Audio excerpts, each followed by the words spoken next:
ఏంటి మా పాపకి దగ్గు కదా అని చెప్పి నేనైతే పాలు స్మూతీ అయితే ఇవ్వలేదు. నేను కూడా తాగలేదు పాలు. చాలా మిగిలిపోయినాయని ఈ స్వీట్ అయితే చేశాను. టేస్ట్ అయితే చాలా బావుంది. చేయడం కూడా చాలా ఈజీ. పాలు చూసారా అసలు మొత్తం నీళ్ళే ఉన్నాయి ఇందుట్లో. ఫస్ట్ అయితే మనం విరగ్గొట్టేసుకోవాలి. పన్నీర్ చేసుకోవాలి. పన్నీర్ ఎలా చేయాలో తెలుసు కదా!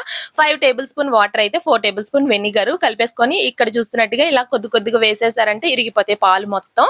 తర్వాత వచ్చేమో మనం క్లాత్‌లో వడకట్టేసుకోవడమే. చూసారా ఎన్ని వాటర్ వచ్చాయో మొత్తం నీళ్ళే ఉన్నాయి ఇందుట్లోని. మొత్తం ఈ చెన అయితే కొద్దిగొచ్చింది. తర్వాత వచ్చేమో దీనిపైన ఒక బరువు పెట్టేసుకోండి.